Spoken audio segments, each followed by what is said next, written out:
Hi, everyone, and thank you for joining us today in this CAE-Talk. CAE-Talks are a series of video interviews where we invite anti-speciesist and vegan scholars, speakers, activists, and public figures brought to you by the UPF Center for Animal Ethics. Today's session is titled 15 Years of Carnism, the Impact and Catalan Translation of Why We Love Dogs, Eat Pigs, and Wear Cows. Together with Dr. Melanie Joy, the author of the book, and Ricard Soler, its Catalan translator, we will discuss the impact of this landmark work and how reaching out to new demographics can expand the book's message. So please also remember that the interview will be recorded and uploaded to YouTube, and we will also have a Q&A session at the end of the interview, and your questions will be submitted anonymously. So thank you.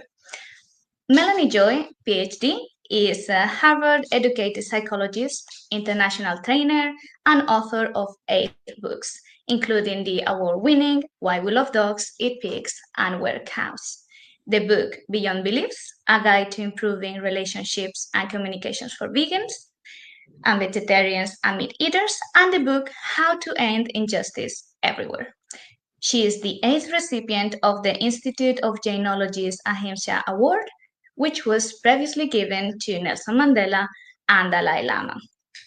Her work has been featured by media outlets around the world, including the BBC, ABC Australia, NPR, and the New York Times. She is also the founding president of the non-profit organization Beyond Carnism, and you can learn more about her work at carnism.org. Ricard Soler is a translator and animal rights activist, and he translated into Catalan Dr. Melanie Joy's Why We Love Dogs, Eat Pigs, and Wear Cows, published by Editorial Saldonar, as well as translating the documentaries Dominion and Eating Our Way to Extinction, and is currently working on Conspiracy. He also released Parets de Vidre, a music album about veganism that you can check out on your preferred streaming platform. So as I introduced earlier, we're going to focus on the book Why We Love Dogs, Eat Pigs, and Wear Cows. And for short, I'll be calling it Why We Love Dogs from now on, by the way. So Why We Love Dogs was published 15 years ago in English, and it quickly became a foundational work on the topic of the psychology of both veganism and carnism. And in fact, it was with this book that Dr. Melanie Joy coined the term carnism to refer to the hegemonic ideology operating behind the consumption and exploitation of non-human animal bodies. And since publishing the book, the term carnism has entered both the academic and the mainstream discourse, and the concept is now widely known and used. So now, with the translation to Catalan of Why We Love Dogs, the theory of carnism can reach even new readerships. So with all this context and background, let's deep dive into the book and start with some questions. And first of all, a warm welcome to our guests, Melanie and Ricard. It's a pleasure to have you both here today. So thank you for your time. And how are you today? Thank you. It's a pleasure being here. I really appreciate it. I'm looking forward to this conversation. And Ricard, thank you again. I know I've said this to you before, but translating is a very difficult job, and translating sensitive topics that are difficult to learn about and read about. I mean, here, some of the suffering, descriptions of suffering is even more difficult. So, I'm very grateful to you and very impressed with what you do and what you have done for the book as well. Thank you very much for having me. Thank you very much, Melanie, for your words. I'm especially excited for this work and for this opportunity. So thank you very much. Okay, thank you, Melanie and Ricard. So let's start with some of the questions. So the first one, Melanie, is for you. And I know you've recently visited Catalonia and have participated in several interviews, including one at the Vegan Fest in Terrassa. This festival is the biggest of its kind in Europe, and Barcelona, which is the capital city of Catalonia, is also one of the most vegan-friendly cities in the continent as well. However, the anti-speciesist literature in Catalan, the co-official language we speak here together with Spanish in Catalonia, still is in its infancy, it appears, both speaking of translations and original works. So in one of the prologues of this Catalan edition of Why We Love Dogs, Borja Duñó explains how just a few key titles of the anti-speciesist and vegan movement have been translated into Catalan, and how even fewer original works are produced in our language. So how do you feel about Why We Love Dogs being one of these first key works in what we hope is a growing corpus of anti-speciesist and vegan literature in Catalan? And also, which other works do you think that complement your carnism theory would you suggest incorporating into this corpus as a first step? Yeah, well, I mean, I was really grateful about, I was really grateful to have found Ricard, and the publisher who did a great job publishing the book. And it's really important to have my book, to have Why We Love Dogs and more animal rights books published in Catalan, because, as you said, we're talking about a very vegan-friendly region, also progressive, region. And I don't know, actually, I should have asked you this before, but what books have already been published in Catalan? But as you said, there haven't been too many.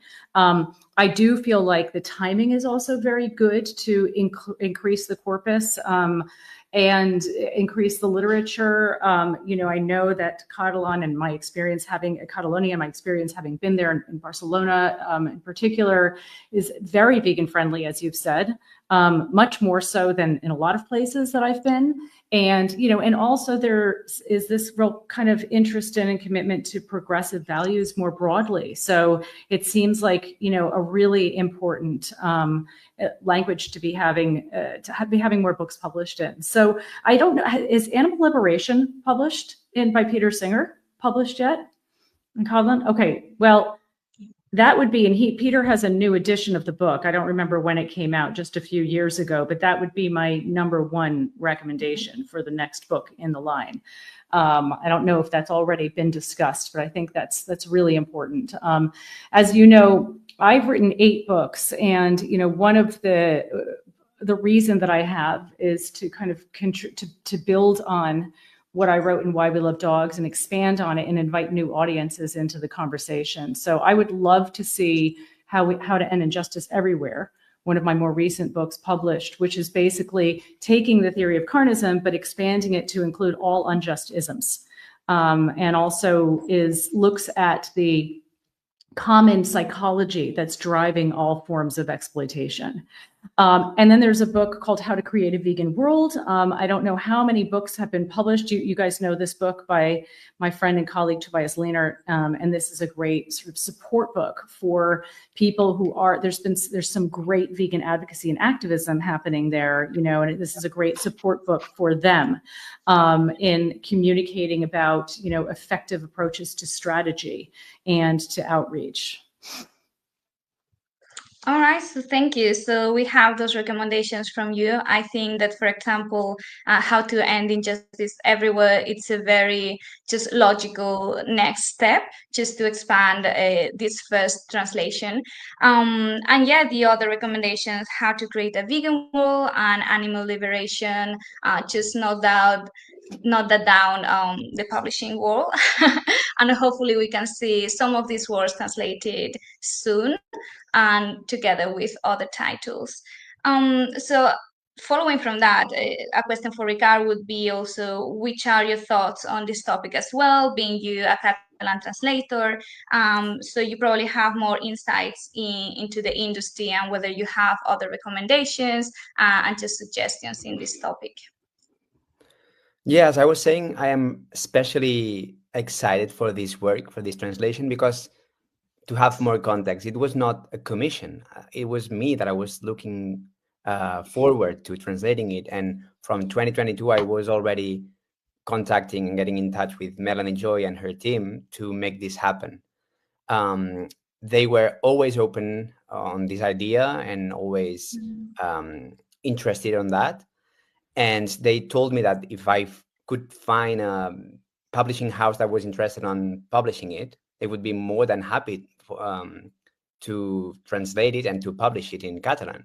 So that's what I have been doing for the last 3 years, like just getting in touch with some publishing houses and trying to find one that was interested, and that was Saldonar.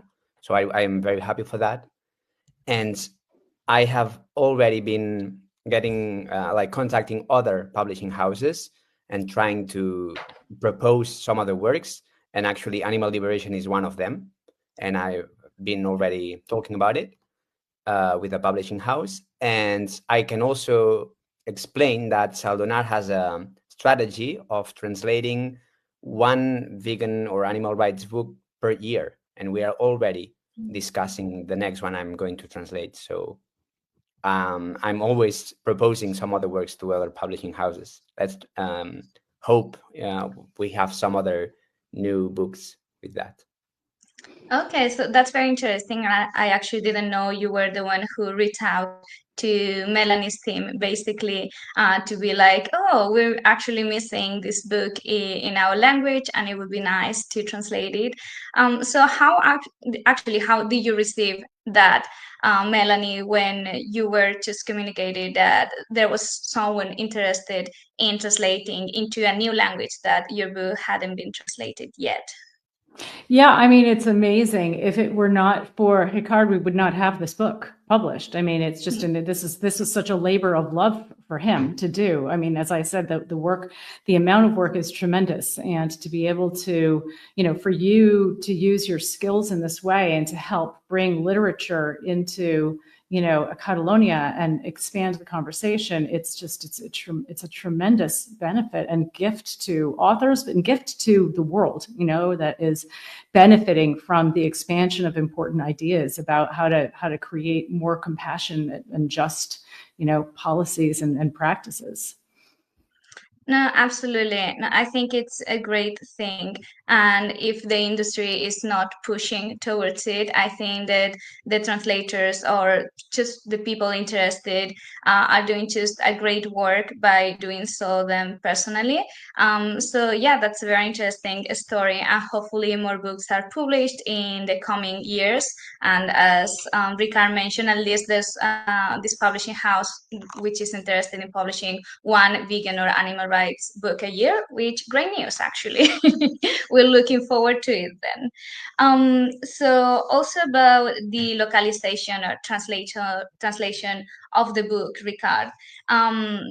Although in your book, Melanie, you use the term carnism to describe this widespread ideology that can pretty much define the human relationship in most parts of the globe nowadays. The examples you draw from, such as statistics or surveys, cultural reference, etc., are quite region-specific and are representative of where you come from, basically, and your background, which is the United States. So one thing that I noticed while reading this Catalan translation is how Ricard, in some instances, you adapted these references to the Catalan context. And for example, just to give some context to our audience, in the second chapter, which is Carnisme, així com són les coses, you refer to the amount of non-human animals killed annually in Catalonia to make a point of the enormity of the animal industrial complex. In another instance, in chapter 5, La mitologia de menjar animals, justificant el carnisme, Melanie is explaining the arguments behind the idea that eating animals is normal, right?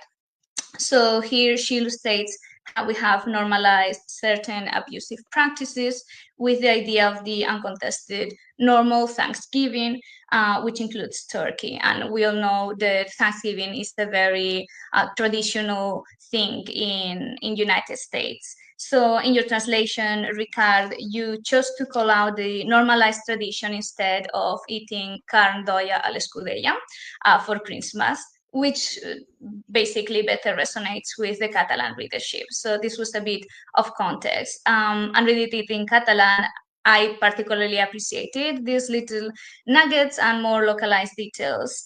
So since Ricard, you mix original references from the United States with these Catalan ones, in my opinion, this choice helps to convey and reinforce the idea that carnism is not country-specific, but more of a human-specific nowadays, sadly, and it has a structured way of relating to other animals here in Catalonia as well. It's not something only from United States, as the author is.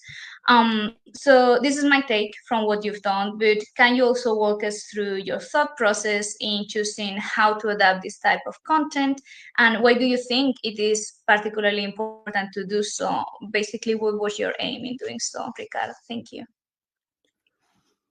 I have to admit that I was particularly lucky, because when Melanie Joy's team reached us for the translation of the book, they told us that we had to update some of the data, because they really want to be very meticulous on that and having everything up to date.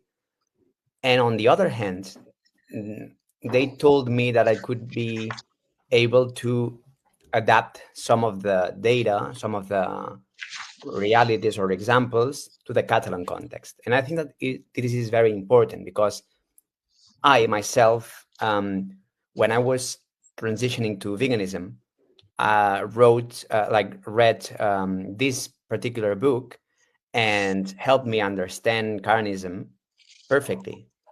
But there was a part of me that considered that maybe it was worse in America or even the UK context. But I think that if there's a reader that can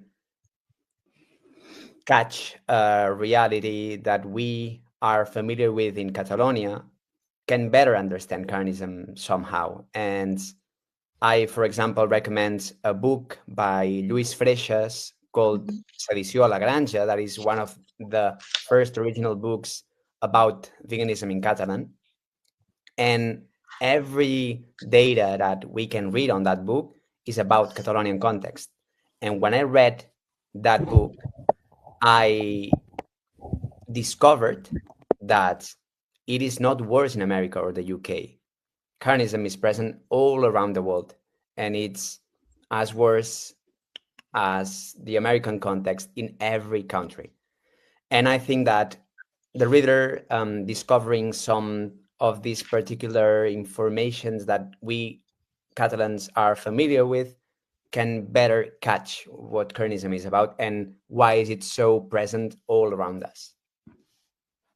Yeah, no, absolutely. I also read Luis Freixas' book, and I think it's great that we also have these originals that speak of our context. But your work of also bringing these basically landmark words, like everyone is referring to Why We Love Dogs.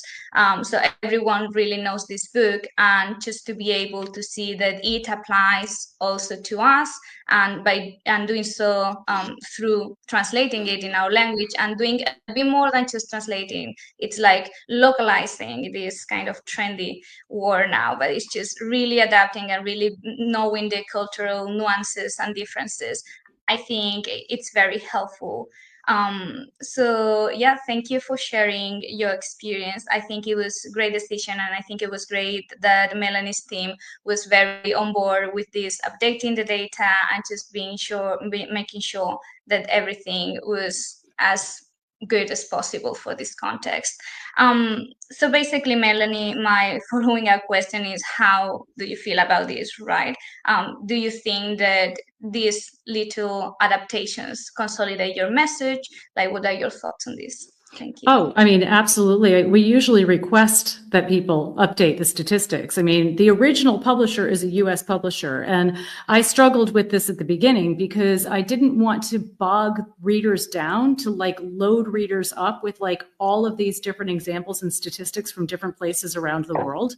I had to keep it general enough, and it's a US publisher, so you know there is focus on the US. At least a lot of the statistics were US focused, but we did at least include EU statistics and make sure to say, like, you know, number of animals killed and consumed, for example, and to make sure to point out that carnism is you know, in meat-eating cultures around the world, you know, even though the choice of animal consumed will change from culture to culture, the relationship people have with farmed animals, you know, is the same. It's consistent. So I tried to make it as universal as possible while still keeping the book readable, knowing also that every time it's translated, we're going to adapt the book. It has to be adapted to the local culture. I mean, the title sometimes changes. Like, you can't say, I think it was in Hebrew, it's called Why We Love Dogs, Eat Chicken, and Wear Cows. You know, so we change the title, and, you know, we change information as necessary because it's appropriate, and it only makes sense to adapt the book to each culture. So that's actually generally a request that we make when publishers are interested in publishing the book in different places in the world. So yeah, no, I'm thrilled that Ricardo has done such a great job. I'm so not I'm so not used to saying Ricard, but has done such a great job with not only the translation, but really updating the material so that it fits in and speaks to the people who are actually reading the book in the language. Yeah, so from what you're saying, Melanie, the new editions, because there have been many new editions of your book, have you been also updating these things to make them more universally? Am I understanding well that in the English version also happens, or in the English new edition, we made we updated the statistics. I changed things, like I made, you know, I de-gendered all of the language, you know, when possible, and I changed vegetarian to vegan because you can use vegan today. You couldn't use vegan like the same way when the book was first published, and there were a bunch of things that I changed, but yeah, the statistics were updated. I tried to make it a little bit more universal, but again, I always had the assumption that when the book is translated, we're going to request that the publisher, the translator, and the publisher update and make modifications to the book so that it speaks to the culture that it's being published in. No, absolutely. I think that's just good practice, you know, when Of course. translating. Yeah, such a book that is not fiction, is like non-fiction, and it's just, you know, making a point and just wants to convey this message. So just adapting is logical, is the common sense. So I'm happy to hear that in all languages that has been translated into, this is happening, not only in the translations I've read in Catalan and Spanish. I don't know. Yeah. To be fair, I don't know how much is happening. I know we ask people to do it, and all right, fair enough. You know, we're told, you know, but I can't read Korean, right? So I don't know how much is actually happening. Yeah, but I think the point is that you're asking. Then, yeah, we cannot read all languages, sadly, but that's why we need translators. That's right. Yeah, so that's good. And from what you're saying, it also occurs to me that we are probably used in all the countries that we don't speak English as a first language, but still all these kind of niche, you know, movements, ideas, that veganism is not that niche anymore. But as you said, you couldn't speak of veganism that freely before. It was like vegetarianism and such. We are used to have this information, of course, by English speaking authors as yourself, and we tend sometimes to think that it's very far away from our culture, it's very removed because we're just reading these examples. So I think that that's a very good practice, and hopefully more authors and just more books that are following it, basically. So thanks for your insights, Ricard and Melanie, on the topic. And I'll just add that Ricard's example was actually perfect, which I have heard so many times, where people will say, like, it's a carnistic, it's you know, it's often a carnistic defense, right? Well, they'll say, like, well, this doesn't happen in our country. I mean, everywhere I go, I hear the same thing. It's not as bad.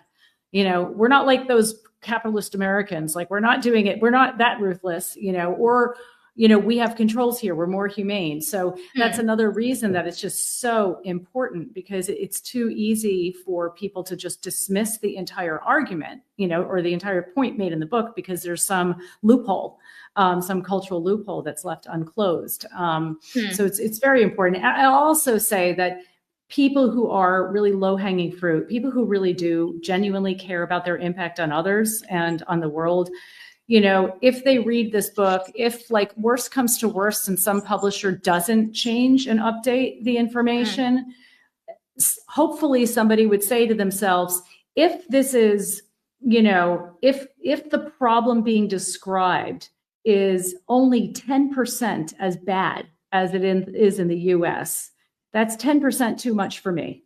Like, you know, I'm not going to erase the entire point just because, you know, the statistics aren't fully reflected in you know, locally reflected. So, but anyway, I think it's very, very important to update the translations. Yeah, no, absolutely. And myself, I'm not a native English speaker, and I guess Ricard, you aren't either. So your no, so your experience will have been probably similar to mine, and it's like just reading all these books, and just finding that cultural difference sometimes. So have you encountered any book where you've had this thought of, oh wow, perhaps this is different, basically what Melanie is saying, and then just reflecting a bit more critically, like, well, if it's just 10% as bad as this, is 10% too much bad? Any book that comes to mind, or any work, Ricard? I, for example, remember when I was transitioning to veganism, I tried to be as informed as possible about all the meat industry practices. And I have to say that most of the books that I read were localized in the American or UK context. And I usually was having this thought, like, yeah, that is very cruel, that is horrific, but I am sure somehow there is this local part of me that is sure that is not as worse in Catalonia or in our context. Because we have always had this image of Burger King, McDonald's, these very American brands that are giants, like that are huge. And we have always thought that they are doing it worse. But then when you try to really understand that, when you are going on the road and you are passing by hundreds of transports of pigs or cows, and you just are not paying attention, but there's one day when you start paying attention and you realize that there's plenty of farms and animals around you. The thing is that, as Melanie Joy says, you don't see them. But when something makes click, when you are starting to realize, when you're starting to open your eyes on that, you realize that on your context, on your surroundings, you also have this problem. Yeah, no, absolutely. And that's why I think that having these originals that you mentioned, for example, Ricard, with Sergio La Granja from Lluís Freixas, together with the translations of works that are very widely known as Why We Love Dogs by Melanie Joy, we can see that it's everywhere, basically. And that's why we need both, and we need both in our languages, so we can really appreciate the context, because not all of us can read in English, which is the international language. So it's I think it's needed, basically, that we can access both originals and the translations. So yeah, thank you. Good examples. So talking about these translations, Melanie, your book has been translated into more than 20 languages, now in Catalan. And 15 years later, it keeps arousing interest and being translated into new ones, like the one we're speaking here about today. And as I mentioned before, it is a best-selling, award-winning work. And that is huge, basically, because even more so considering that, as we were talking about, it's a niche topic, even though not that much anymore. So when it was first published, you were using the word vegetarianism, for example, as you mentioned, more than a decade ago now. So what do you think is this secret to the long-lasting impact of the book? Because without any doubt, Why We Love Dogs is nowadays a landmark work in the movement, and it's widely known. Yeah, well, thank you. I mean, I think it's, when I wrote the book, I wanted to write a book not about why people shouldn't eat animals, but about why people do eat animals in the first place. Like, I really approached this, with the topic with a lot of curiosity. And I was vegan at the time. I was very concerned about, everything that I had been learning as a vegan. And I was asking myself the question, how is it that people who are rational people, most people are relatively rational. And we know that most people are hardwired to feel empathy for others, including other animals. Most people care about animals, and this is true all over the world. And they don't want to cause animals to suffer, especially when that suffering is so intensive and so completely unnecessary. And yet most people are, supporting an industry that is responsible for a global atrocity, of animals, harming animals. So I really wanted, I was asking the question, not only how is it possible that this is happening, but also, how can I reach people with this message? How can we reach people? And looking at, there were already at the time plenty of books or enough books about why people shouldn't eat animals, the problems with inherent in animal agriculture. And this is, before they knew even close to what they know today about the problems. And so I think one reason that the book continues to maintain traction is because it does speak to a universal issue, largely universal. I mean, we're leaving out people, I'm excluding people who are have personality disorders like psychopathy or antisocial personality disorder or something, who literally can't feel empathy. People who are quote unquote psychopaths, but the vast majority of people have this experience. There's this universal pain point where they care about animals. Most people, studies have shown that most people share, believe in the core moral values of compassion, or at least caring, non-harming unnecessarily others, and justice, practicing fairness toward others. Most people don't want animals to suffer. And so internally, people have this conflict. And when there's this pain point and you press on this pain point a little bit, and this pain point is there, most people who have a pain point like this cognitive dissonance, essentially, would like to resolve that. And the problem is that it often doesn't get resolved because it doesn't seem like resolving it is possible in a way that works for the person. So to provide an opportunity for people to actually look at something they're already living, I'm not telling people anything they don't already know. I'm just giving a name to what's happening. That's what I did with the book. I named something that people were already experiencing.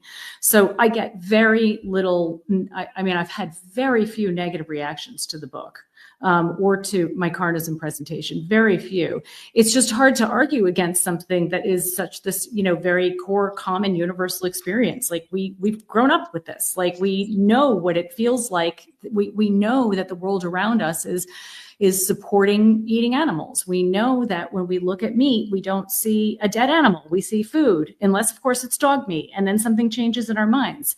So I think it's that the book provides people with an opportunity to work to resolve a problem that they already knew they had, but hadn't allowed themselves to really fully connect with, in a way that feels doable to them, in a way that helps people feel, safe and save face, however you want to put it. It's framing the problem as not the individual who's got some sort of weak moral character or something, but rather the system that we've all been born into. And it's not your fault, but it's all of our responsibility, what we want to do with it. And I think that the sort of non-shaming, non-blaming approach, which I genuinely feel, and I think it's the truth, we've all been indoctrinated, really helps invite people into a conversation that many of them, not everybody's going to read this book. There are plenty of people who will never pick up the book. And there are plenty of people, obviously, who are on some level engaging with this issue and wishing they could find a way to find some resolution. So I think that's really what it is. If I weren't speaking to something that was, a truth inside of people, nothing, that's actually a problem that they want to resolve, the book wouldn't have gotten any traction, I think. And also, of course, vegans really like the book because it's providing them with insight and tools that they can use to better advocate and better take care of themselves, because they can realize that, a lot of vegans feel like, they became vegan and they woke up in the midst of this collective insanity. And, kind of giving that a name and helping to kind of like break it down and explain it to vegans, I think has also been quite helpful for them. Yeah, no, absolutely. And by reading it recently, what I was thinking is, well, basically what you're saying really touches these pain points. And it's just, I think, the psychological perspective that it just resonates with everyone. Like we are living in this world, and we can relate to what you are saying in the book. Is very just strong and just makes it very impactful. So, and I was finding it a very useful tool also to be compassionate towards others, because sometimes it's like you say, you feel like, oh, everyone is thinking different, like I don't understand why. And it's like just coming back like, oh, actually I was also thinking in this way, right? I was through these psychological just mechanisms, and it just helps you see others in a different light and hopefully approach conversations with others differently and more compassionately and more successfully. And I think that's just the best, really, that you can have, like the best outcome, to be able to have these conversations with other people, that because that's how we start changes, really. So as I said, I was reading this book recently in Catalan thanks to the translation of Ricard. And Ricard, a question for you, because as a fellow translator myself, I know that translating a book becomes more often than not an intimate process, let's say. And a translator is a special kind of reader, one that has to read deeper into the text and ends up acquainted with the book at a higher level, basically. And in this case, Why We Love Dogs is an emotionally charged work of nonfiction that at times talks quite explicitly about the harsh realities of human-animal relationships, as Melanie, you mentioned earlier. So what have you learned, Ricard, by also rereading this book, but in such a particular way, really? So which are the details, that you would like to point out to the Catalan readership, as in, hey, really do not miss this, because, you've had this time with the book and this special relationship with the book? I would say that it has been particularly exciting and at the same time hard to translate it, because I had to, as you say, reread some parts of the book that are very like emotionally charged. You empathize with these animals that are suffering these processes. And I remembered when I read it for the first time and the impact that it had on me. So it has always been difficult to translate this. I remember when I was translating the Dominion documentary, it's very graphic and explicit. I was crying all the time, and it was very hard for me to do it. But at the same time, there's also one motivation that I have, because sometimes revisiting these processes that are happening every second in the world remind us what is happening, because sometimes we can even take it for granted, or our mind is trying to make it softer for us to survive these thoughts. But for me, rereading this was like reminding me, why is it so important to keep this activist work that I am doing, and that other people like Mariona that just commented are doing every day. So it was hard, yes, but at the same time it was very refreshing somehow, and uh, a very important reminder that I personally appreciate a lot. So it has been a very special process. And for the readers that are passing by a bookshop and find this book, I would really recommend them to read it, not for any specific part, but for the structure that it has itself, because it first gives you this idea of what is happening. Something is not matching the expectation that you have. And then it informs you as well as it can. It tells you everything that is happening every day in the animal industry. And then it explains you why is it that you were not caring about it or not conscious about it. And for me, this process, this evolution, really is the perfect combination or the perfect recipe for the reader to get hooked on it and start thinking about it. So I would really recommend everyone. It is a perfect first book for everyone to get into this discussion, this debate. Yeah, no, I completely agree. I think it's a perfect first book. Also, second book, third book, like it's a book you can read at whatever stage you are in your own psychological process. But as a first book is very powerful. So yeah, I've been also recommending to all my relatives who speak Catalan. I'm like, oh, now we have this Catalan book. A Christmas present for sure this year. I have So to add thank that you. I was in the Yeah. Setmana del Llibre en Català, the Yeah. Catalan Book Week. That is a Mhm. festival that we have every year, and that was where the book was presented. And I was there in the Saldonar, the publishing house shop there in the festival, and I was just observing it from the outside as a spy somehow. And I was seeing everyone, lots of people getting interested on just the title of the book and asking the publisher what was it about and reading the description. So I really have to say and to admit that everyone is in theory or like already interested just reading the title. Yeah, So as it's we can important see to it know now this. on screen, it's very, eye-catching. Definitely. The title and also the images. Okay, well, thank you, Ricard, for your insights. I'm sure it will be a Christmas gift for many, many people this Christmas here in Catalonia. So my last question, Melanie, is a bit just to bridge a theory that we've been seeing in this book with practice. So basically, 2 years after the publication of your book, Why We Love Dogs, in 2012, you founded the organization Carnism Awareness and Action Network, and the organization later changed the name to Beyond Carnism, as I introduced earlier, and as it is known today.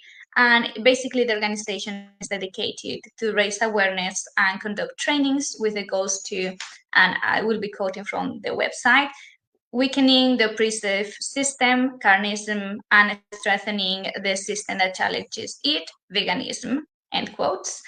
So basically, one of the main contributions of the book was this theorizing of carnism that you have explained, how powerful it can be because it just reflects something that everyone knows actually to be true because everyone has experienced it. So can you explain how you jump from this theory to practice? Like, what was the personal impact of the book on yourself? And how was this organization born from this previous work of yours?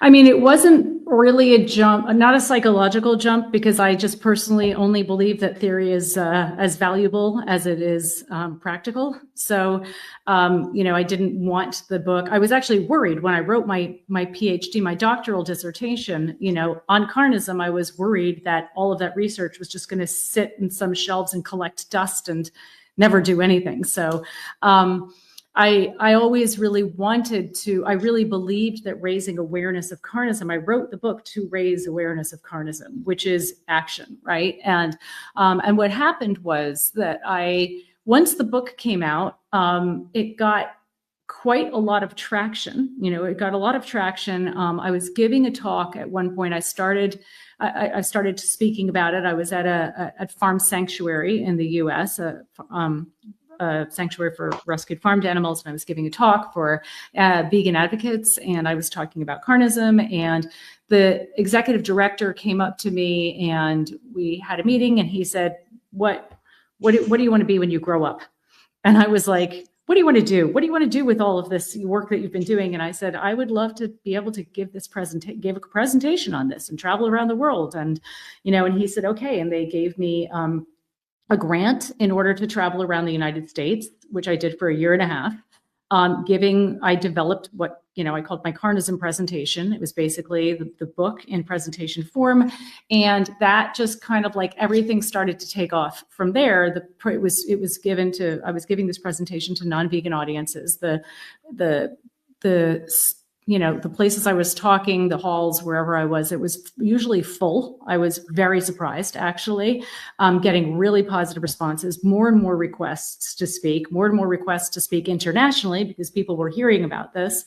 And everything really was like just mushrooming. So I couldn't handle it. So I put up a website. It's like WordPress. Back in the day, this was before the internet was really a thing.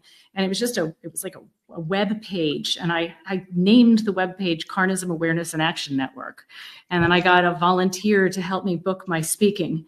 And then more people wanted to volunteer. And then suddenly there was like a small group of people, and we were developing, like little campaigns around it. And then a donor came up to me, Jim Greenbaum, who runs the Greenbaum Foundation. He said, what do you need to quit your day job? I was teaching full time. And, and so he gave me a donation that enabled me to start taking the speaking tour globally.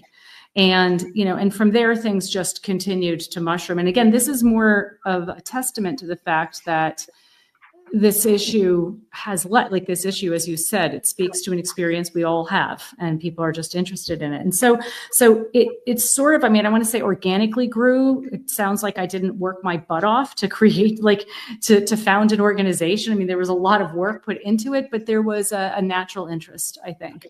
And then I ended up getting enough donations and support to leave teaching and just full-time run the organization and work on raising awareness of carnism around the world. Okay, so that was just very inspiring, and it just showed why we love those. It was just the beginning of something, and it hasn't ended yet. So it's just a journey, and it's going very well. So we just wish you very good luck, because it's just doing great. And thank you very much, Ricard and Melanie. And these were all the questions from my side. Thank you for your very insightful answers. And now we're gonna just move to the questions from the audience. So if anyone wants to ask anything, either to Melanie, Ricard, or both of them, please feel free to do so, and they will respond. So we have already a question, and it's to Melanie specifically. So it's in relation to the concept of speciesism. And there's a brief description. Speciesism, which refers to the group of beliefs that prescribe human supremacy and the exploitation of non-human animals in various ways. So Melanie, how do you think that over the years the concept of carnism has contributed to a more specific understanding of animals consumed as food? And do you believe people resonate more with the term carnism as opposed with the term speciesism, perhaps? Mm-hmm. And do you think carnism could be a good starting point from which to broaden our view to other forms of animal exploitation, such as the use of fur or animal testing? It's a great question. And, we can think of carnism as basically a sub-ideology of speciesism, sort of the way that anti-Semitism is a sub-ideology of racism, right? The systems are constructed in the same way. And the mentality is, that drives both of them is the same. And so it's, when I wrote the book and when I did my research on eating animals, I could have done research on speciesism and I didn't. I think that it's much easier to have a conversation with people who are not familiar with the topic of animal exploitation about carnism than it is about speciesism. I mean, even people who are, consider themselves anti-speciesist can't agree a lot of the time on what that actually means and, where our obligations end and animals' rights begin. And it becomes very quickly extremely philosophical and abstract and confusing and feels quite impossible for people. And, suddenly people are saying, well, I can't kill a mosquito if it might be carrying disease. And so therefore, what's the point? Like, I can't ever be anti-speciesist. So what's the point of doing anything? And that's, a lot of the times this is where the conversation, at least,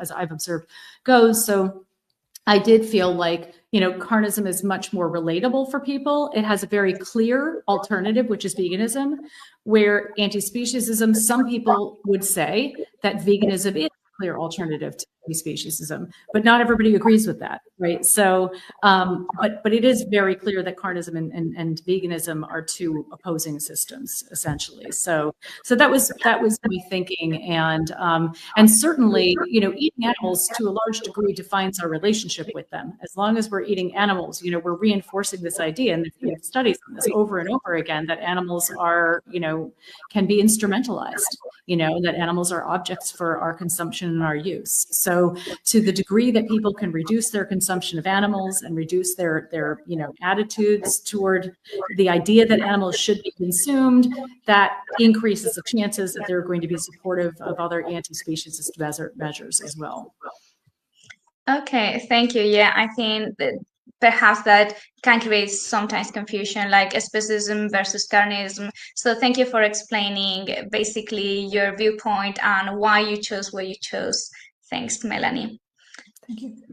So next question is from Nuria Almiron, and she's asking to both Melanie and Ricard, do you feel the global movement for animal advocacy and veganism is reaching a point of stagnation, or is it still evolving? And what key trends or obstacles do you see driving its current direction? Thank you. Ricard, do you want to start? I mean, I'm happy to, but I was just talking, so I want to give you the floor. Yeah, you might have a more expert opinion on that, but I would say that as any social movement that we know, there is always some actions or some events that give us hope that we are going forward. And then there's something that really give us this feeling of we are getting backwards. So I would say that if we have a bigger picture of what is happening in the world, we would say that, as you say, veganism was not a thing back then, 15 years ago, even 10 years ago. We couldn't even talk about it. And as I already asked you in a previous interview, Gandhi was saying that first they don't pay attention to you, then they laugh at you, and then they are worried. And we are on a point where we see the meat industry really pushing forward to fight us, fight the vegan movement somehow. The EU has banned all the meaty terms for products recently. And for me, that can be seen as a going backwards. But at the same time, they are doing this because they feel threatened. So I would say that we are growing somehow, and that can worry the meat industry. And they are very powerful, and they are going to do a lot of things to intimidate us. But at the same time, I'm trying to be positive and optimistic. And I would say that we are really going forward somehow.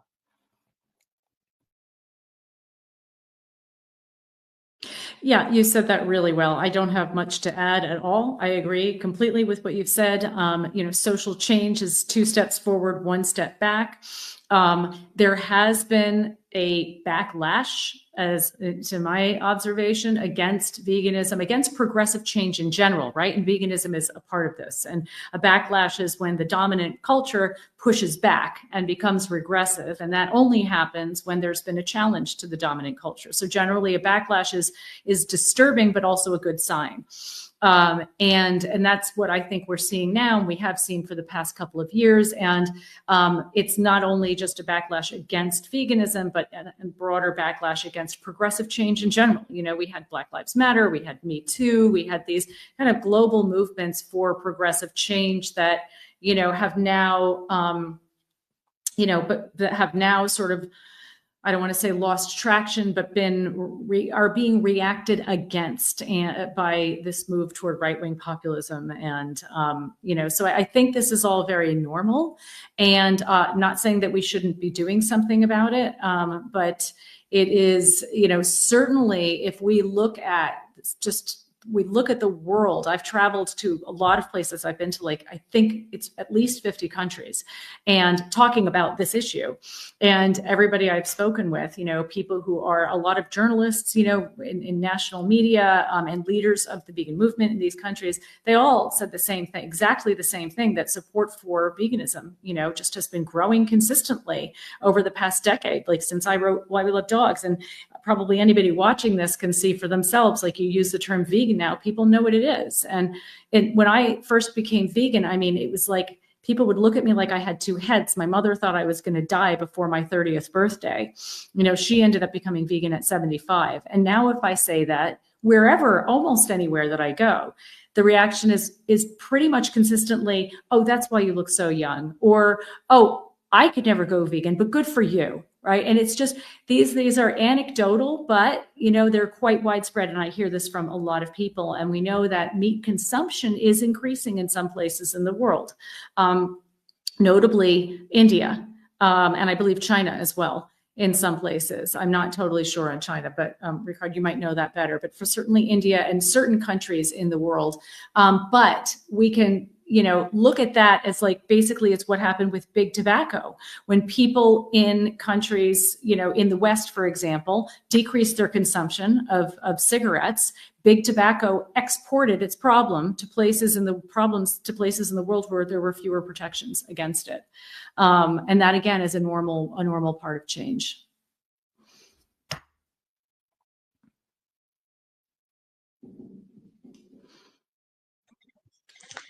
Okay, thank you very much, Ricard and Melanie, for what you were explaining.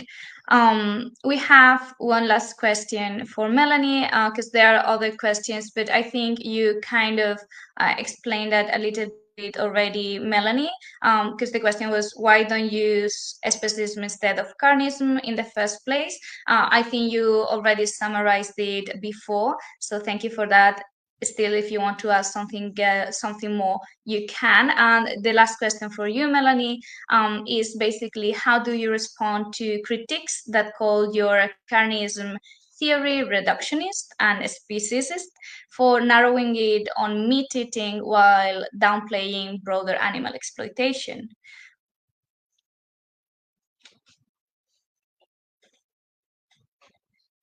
I need to unmute or... Okay, I'm unmuted now. Yeah, it's very rare that I hear that criticism. I've heard it, I don't know, a couple of times in my whole, just a small handful of times. I would say that the number one, I don't ever downplay animal exploitation. I don't think I've ever downplayed that in my mind or in my work. Consistently in my career, people might interpret the focus on carnism as downplaying, but that's an interpretation of something that's quite different than what the motivation for it is. So I think there's just a misunderstanding of my motivation and my approach to the work. And that's pretty much all I would say about it. I've thought a lot about this and the work that I do. And, my question is always, how can I do the most good? How can I reduce harm as much as possible in the short time I have while I'm alive on this planet? And that basically drives my choices. And maybe my choices, like everybody, are not probably always the best choices or the most effective choices, but that certainly is the motivation. And that is a question that I'm constantly revisiting to try to ensure that I am doing, as much good as possible. Okay, thank you very much, Melanie, for answering that last question. And it's exactly 1 hour. So that was perfect timing. Thank you both, Ricard and Melanie, for just joining us today here at the CAE-Talk. It was a real pleasure to have you and just be discussing a bit more the book and the Catalan translation. And hopefully, as I mentioned before, this book finds its way to Christmas wrapped presents this year and any other occasions, because just great, great reading. Thank you. Thank you so much. It's been a pleasure. And thank you, Sara, for what you do and for just being such a gracious host and using your time and efforts to help inspire and change and bring about change in the world. Yeah, thank you very much for having us, for your work in CAE, UPF. Thank you very much. Very inspiring. Thank you. Bye.